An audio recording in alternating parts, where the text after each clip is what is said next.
मैं आपको एक कहानी से बात शुरू करता हूँ, एक स्टोरी से बात शुरू करता हूँ। Real story. स्टोरी से इसलिए कि स्टोरी से बात समझ में ज़्यादा आती है। और एज ए पेरेंट, मेरा एक बेटा है, 17 का होने वाला है, नहीं होने वाला नहीं, हो गया है, 3 दिन पहले हो गया है, अब ये भी हुआ है। तो 17 की उम्र आप जानते हैं सबसे खतरनाक होती है। आप लोग भी लगभग उसके आसपास होंगे, अब ये भी उससे निकले होंगे। Most difficult age is this 16, 18, 19। इस उम्र में आपके हार्मोन्स इतना ज़्यादा जंप करते हैं कि मूड स्विंग्स बहुत ज़्यादा होते हैं। आपको अपने दोस्तों से बात करके इतना सुकून मिलता है। पेरेंट्स दुश्मन नज़र आते हैं इस उम्र में। पेरेंट्स कोई अच्छी बात भी कहें तो लगता है कि ये क्यों मनहूस लोग हमारे घर में रहते हैं, क्यों ऐसी खराब खराब बात बोलते हैं। They don't understand, they are outdated people, ऐसा मन में भाव आता है। सबको आता है। आपको आ रहा है तो पहली बार नहीं आ रहा है, आज से 30 साल के बाद आपके बच्चों को भी आएगा आपके बारे में, एकदम उतनी ही इंटेंसिटी से आएगा जितना आपको आता है।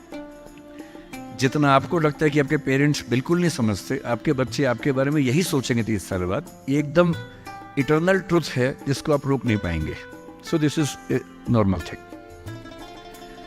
आप लोगों की एज में जो सबसे बड़ी चिंता मुझे होती है, जैसे मैं अपने बेटे से बात करता हूँ, तो मैं तो एक बहुत ही खराब पेरेंट हूँ। खराब पेरेंट का मतलब मैं कभी कहता ही नहीं कि पढ़ो, कभी कहता ही नहीं कि टॉप करो, मैं कभी नहीं कहता। मैं सिर्फ ये कहता हूँ कि बेटा हर साल एक क्लास पास करते रहो, काफी है। बस इतनी साउंड प्रिपरेशन मत करना कि मैं 8वीं क्लास 2 बार में करूंगा, ऐसा मत करना, एक ही बार में कर लो। और मैं कभी परसेंटेज पूछूंगा नहीं आपसे, मैं पूछता भी नहीं, हालांकि वो बता देता है, लेकिन मुझे उसमें इंटरेस्ट है नहीं। वट एवर परसेंटेज ही gets. And we also have a daughter, I mean I am not the biological father, she is a relative's daughter, so she lives with us. हम दोनों बच्चों से बोलते हैं कि हम कभी नहीं पूछेंगे परसेंटेज क्या है, ना हम पूछते हैं, ना हमारा इंटरेस्ट है। हमारा इंटरेस्ट केवल इस बात में है कि वो बेहतर ह्यूमन बींग्स बन जाए, क्योंकि मैंने ज़िंदगी को बहुत अच्छे से देखा है। और मैं एक बहुत ही ख़राब स्टूडेंट रहा हूँ स्कूल में, बहुत बदमाश, शरारती, कम पढ़ने वाला। पर दिमाग इतना था कि 10 दिन 20 दिन पढ़ के अच्छे नंबर आ ही जाते थे। तो मेरा दिमाग कहता था कि जो काम 10 दिन का है उसके लिए साल क्यों खराब करूं। जब 10 दिन में हो ही जाता है तो 10 दिन खराब करेंगे उसको। और दूसरी बात, ओवर द ईयर्स मैंने ये सीखी है कि जो मैंने स्कूल में पढ़ा था उसमें से बहुत कम जिंदगी में काम आता है। मैंने ट्रिगोनोमेट्री पढ़ी, मेरी जिंदगी में कभी काम नहीं आई।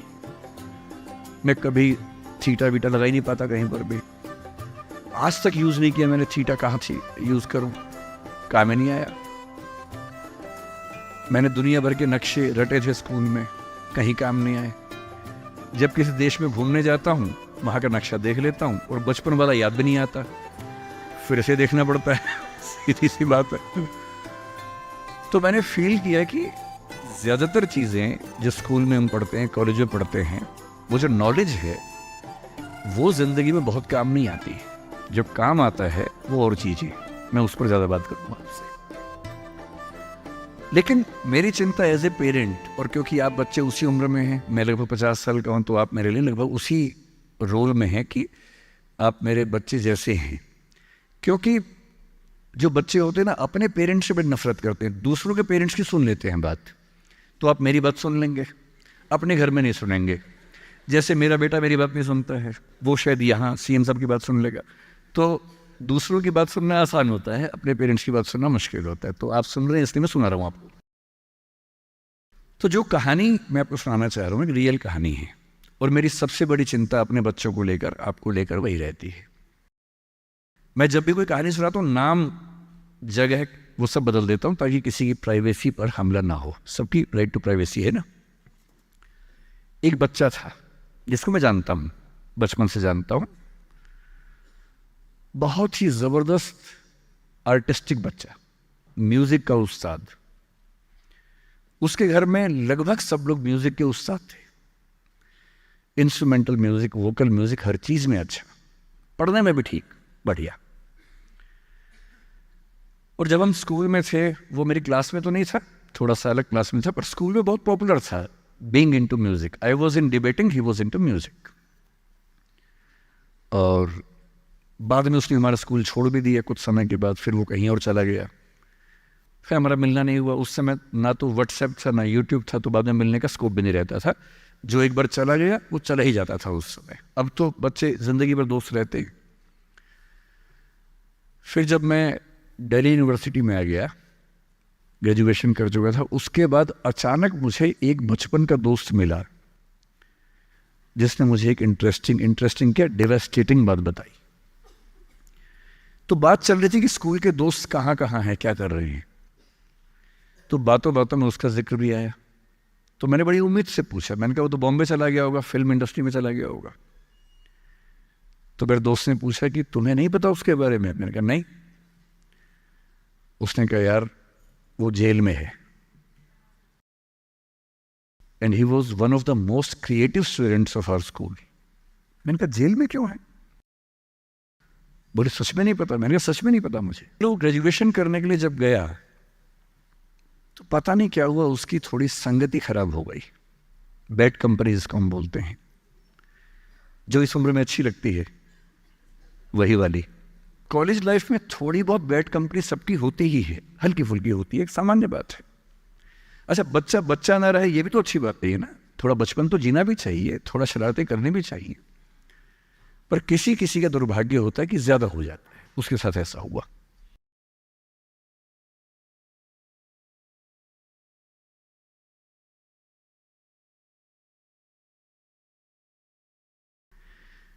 मतलब 1000 लोग जाएंगे तो उनमें से एक आध वापस आएगा, वो भी इतने मुश्किलों से जो ऑलमोस्ट इम्पॉसिबल है।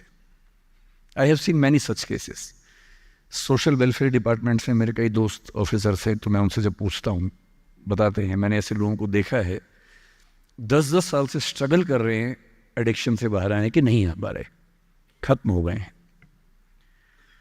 उस बच्चे को ड्रग्स की आदत पड़ गई कॉलेज में जाके, पेरेंट्स को पता ही नहीं था।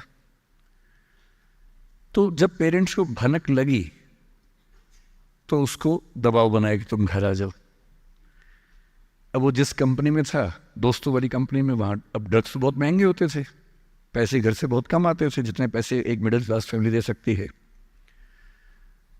अब वो घर से ज़्यादा पैसे मांगने लगा, पैसे मिलते नहीं थे। उसको अपने ही घर के लोगों पर गुस्सा आने लगा। तो एक बार वो अपने घर आया हुआ था छुट्टियों में, और वहाँ भी वो कुछ कुछ करता रहता था। उसके पेरेंट्स ने उसको बहुत समझाया कि बेटा ऐसा मत करो, और एक दिन इस बात पे झगड़ा बढ़ गया। भाई आप पेरेंट्स की चिंता समझेंगे आज से 30 साल बाद, जब आपके बच्चे इस एज में होंगे ना, आपकी नानी मर जाएगी उस समय। नानी मरना एक मुहावरा है, इसका मतलब बहुत चिंता में रहेंगे उस समय आप। और उस दिन पता नहीं क्या हुआ, एक झगड़ा हुआ, क्योंकि जो एडिक्शन के शिकार हैं उनका दिमाग उनके कंट्रोल में नहीं होता है। यहाँ तक कि जो ड्रिंक करते हैं, ड्रिंक एक लेवल से ज़्यादा कर लें तो दिमाग कंट्रोल से बाहर निकलने लगता है। ड्रग्स में तो ये एलिमेंट बहुत ज़्यादा होता है। और आधी रात को उसने क्या किया, उसने अपनी फैमिली के 5 लोगों का मर्डर कर दिया। मर्डर। उसने खाने में जहर मिलाया, लगभग सब लोग उससे मर गए। एक मेंबर नहीं मरा क्योंकि उसने खाना खाया नहीं उस दिन, तो उसको उसने अलग से मारा।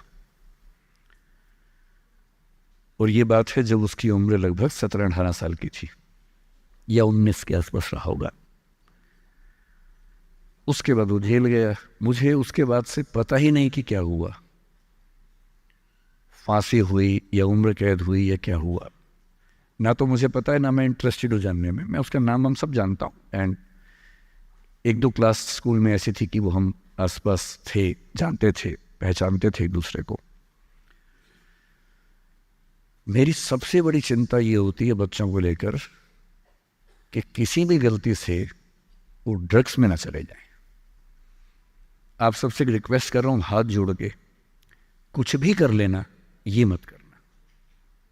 बदमाशी करो, शरारत करो, थोड़ा इश्क विश्क होगा, करो, कोई दिक्कत नहीं। किसी को चीट मत करना, ड्रग्स में मत जाना, क्योंकि इन रास्तों पे जाने के बाद वापसी का रास्ता नहीं है, पूरी ज़िंदगी ख़त्म हो जाती है। एक शायर ने कहा है, बस एक कदम गलत उठाता राह शौक में, राह शौक का मतलब शौक के रास्ते पर चल पड़े थे, बस एक कदम गलत उठाता राह शौक में, मंजिल तमाम उम्र मुझे ढूंढती रही। मेरी मंजिल जिंदगी भर मुझे ढूंढती रही, कहाँ चला गया? सिर्फ एक गलती हुई थी और उस एक गलती ने कहीं का नहीं छोड़ा।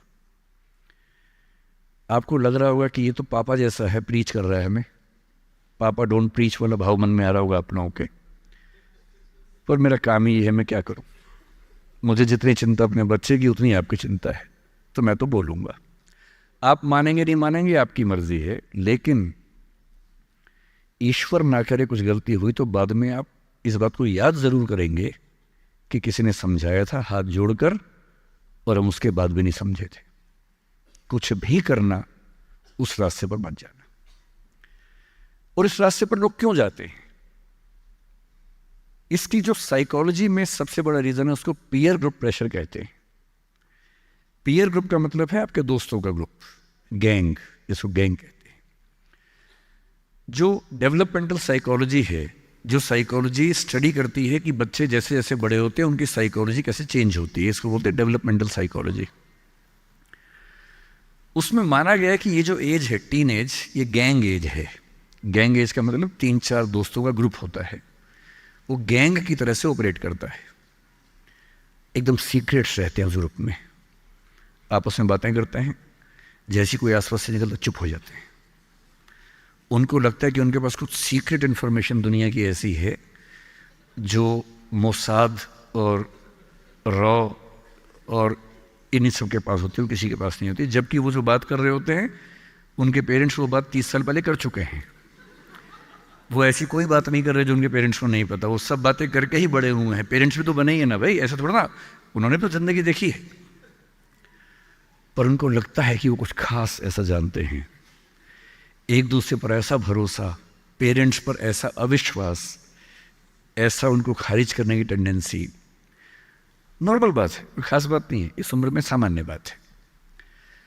पर डेवलपमेंटल साइकोलॉजी जब हम पढ़ते हैं तो उसमें कहते हैं कि जो बच्चा होता है 1-2 साल तक का, उस पर सबसे ज़्यादा असर उसकी माँ का होता है, क्योंकि माँ उसके लिए पूरा संसार है। उस बच्चे की 2 ही ज़रूरतें हैं कि जब वो गीला हो तो वो पहुँच दे, जब भूख लगे कुछ खाना खिला दे। शुरू के 6 महीने इन दोनों ज़रूरतों को जनरली उसकी माँ ही पूरा करती है। तो उसको धीरे धीरे लगता है कि जो माँ है ना, यही मेरा सब कुछ है, और माँ की हर बात को फॉलो करता है वो। 6 महीने के बाद थोड़ा सा बाहर का खाना, घर के बाकी मेंबर्स का असर पड़ने लगता है। 2 साल के बाद जब बच्चा पहली बार स्कूल जाता है, 2 या 3 साल के बाद, तो आप देखेंगे प्राइमरी स्कूल में टीचर्स आमतौर पे महिलाएं होती हैं, विमेन होती हैं, मेल्स नहीं होते हैं। उसके 2 रीज़न है। एक तो मेल्स में इतनी पेशेंस होती नहीं आमतौर पे। अपना ही बच्चा हो तो 2 मिनट के लिए चिकोटी काटना, प्यार करना ठीक है, 2 मिनट के बाद नहीं झेल पाते वो। और बच्चा अगर रोने लगे, उनके चश्मा उतार के मारे, थप्पड़ मार दे, मूंछ खींच ले, इरिटेट हो जाते हैं। 5 मिनट के बाद तो बच्चा पिटता ही पिटता है अपने बाप के हाथों। इसलिए बच्चे भी बाप के पास कम जाना पसंद करते हैं, जाते हैं 1-2 मिनट के लिए, फिर भागाते हैं वहाँ से। इनको पता है कि ये जो ब्रेक इवन होने वाला टाइम आ गया है, अब इस टाइम पर निकल जाना चाहिए। मदर्स में बायोलॉजिकली भी और कल्चरली, सोशली भी ये वैल्यू ज़्यादा डेवलप हो जाती है कि वो झेल लेती हैं उस बच्चे की परेशानियों को। बच्चे बहुत परेशान करते हैं। अगर आप मुझसे पूछें इस दुनिया में सबसे मुश्किल काम क्या है, सबसे मुश्किल है बच्चे को पालना। इससे मुश्किल कोई काम नहीं है। छठी का दूध याद दिला देते हैं बच्चे। बच्चे को पालने से मुश्किल दुनिया का कोई काम नहीं है, और वो काम जनरली हमारे घरों में मदर्स करती है, जिनका इतिहास में नाम नहीं लिखा जाता, जबकि सबसे महत्वपूर्ण काम घर के अंदर वो कर रही हैं। इस बात की बहुत वैल्यू है। कई जगह पेरेंट्स मतलब फादर्स भी कर रहे हैं कुछ हद तक, लेकिन जनरली दुनिया में ज़्यादा ये काम अभी तक महिलाओं के हाथ में जाता है। जब बच्चा स्कूल जाता है तो स्कूल जाने के बाद आप देखेंगे जो लेडी टीचर होती है, जिसको बच्चा प्यार से मैम कहता है, मैम, ऐसे बच्चे के लिए मैम दूसरा भगवान होता है मम्मी के बाद। कुछ समय के बाद भगवान नंबर 1 मैम हो जाती है, भगवान नंबर 2 मम्मी हो जाती है। और अगर मैम ने कुछ कहा है और मम्मी कह रही गलत है, तो बच्चा घूर के देखता है कि तुम बताओगी मुझे, वो भगवान है वो तो मेरी। तो बच्चे को मैम पे भगवान जैसा भरोसा होता है। फिर जब वो बड़ा होने लगता है 10, 11, 12, 13 साल का,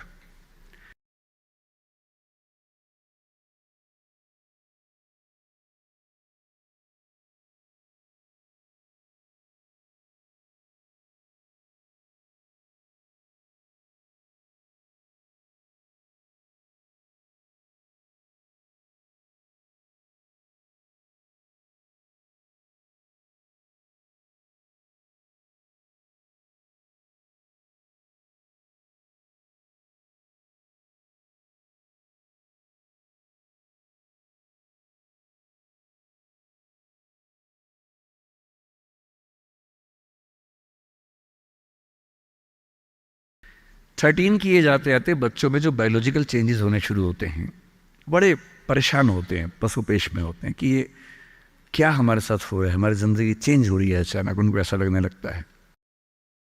उस उम्र के जो हार्मोन्स हैं वो उनको पेरेंट्स से दूर करते हैं, क्योंकि उनको जिस तरह की आज़ादी चाहिए, पेरेंट जानते हैं कि ये उम्र सही नहीं है, तो पेरेंट्स रोकते हैं, समझाते हैं, फ़ोन का यूज़ कम करो, इंटरनेट कम करो, तुम्हारा दोस्त ठीक नहीं है, तुम्हारी कंपनी ठीक नहीं है, अच्छे दोस्त रखो, ये करो, वो सब करते हैं।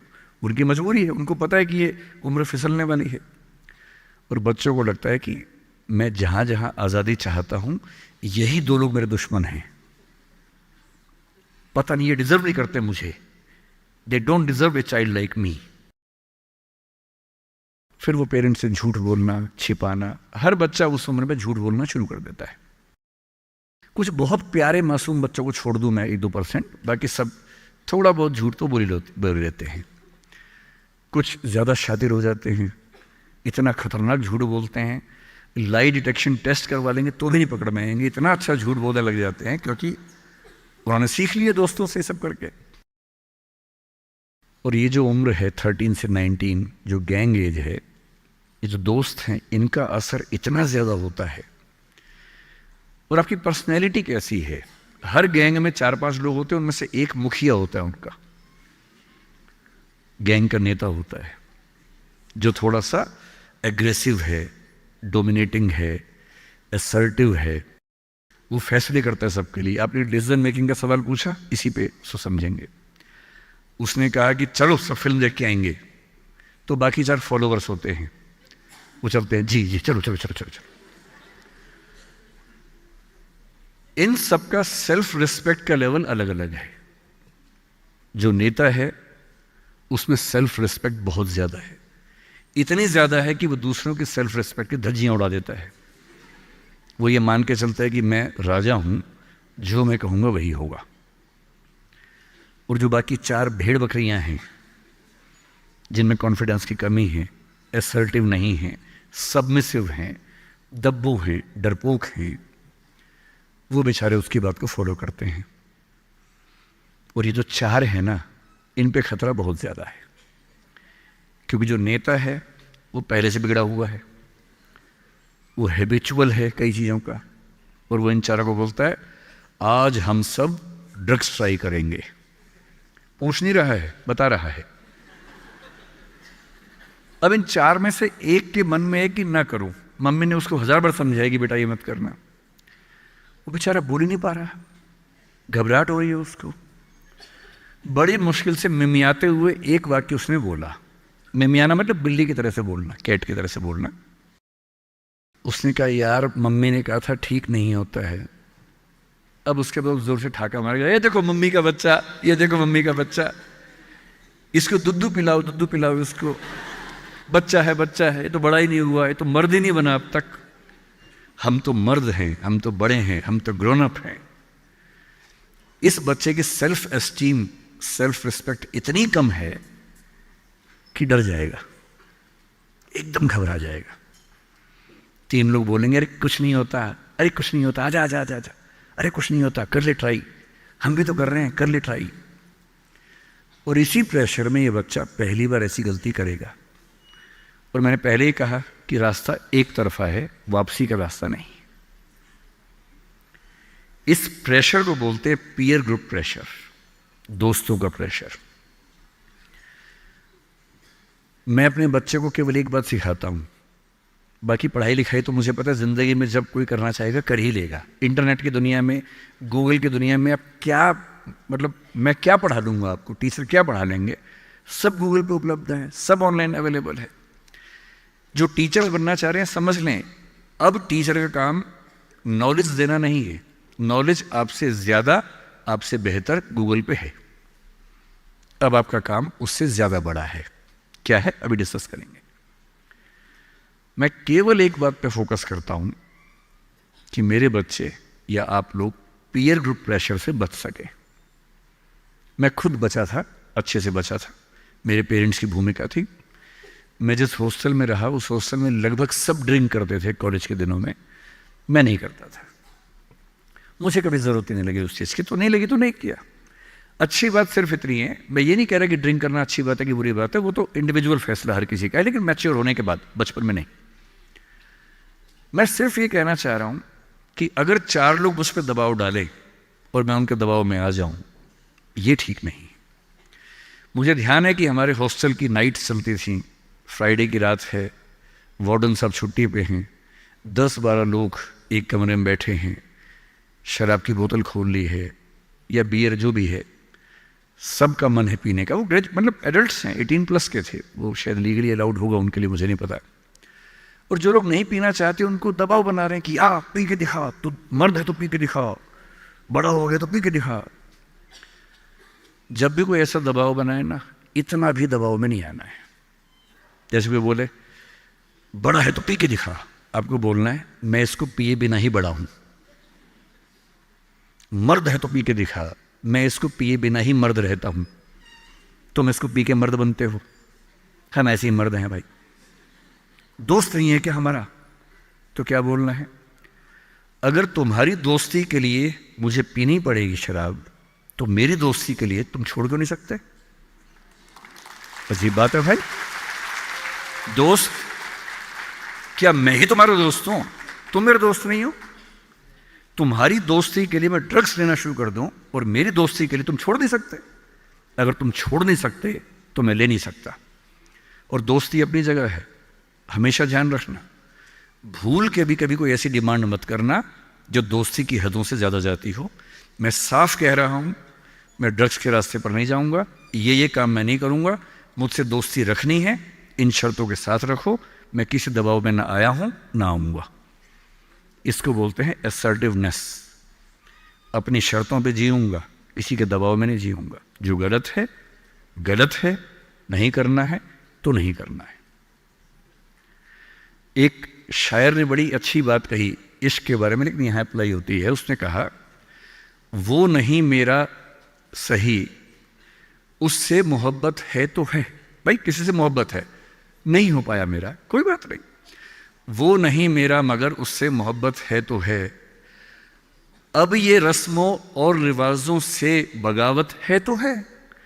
अगर मैंने एक सही बात कह दी और वो रस्म रिवाज के खिलाफ है तो है, मैं क्यों डरूंगा? जो मुझे ठीक लगा, अपने ईमान के मुताबिक लगा, मैंने कहा वो मैं करूंगा। तो जो बात मुझे अपनी ओर से शुरुआत में कहनी थी मैंने आपसे कही है। और मेरा ख्याल है कि अगर आप सब बच्चों में से एक बच्चा भी मेरी बात सुन के गलत रास्ते पे जाने से रुक गया तो मेरा सिक्किम आना धन्य हो गया। मैं उसमें बहुत खुश हूं, उससे ज़्यादा मुझे कोई ज़रूरत नहीं।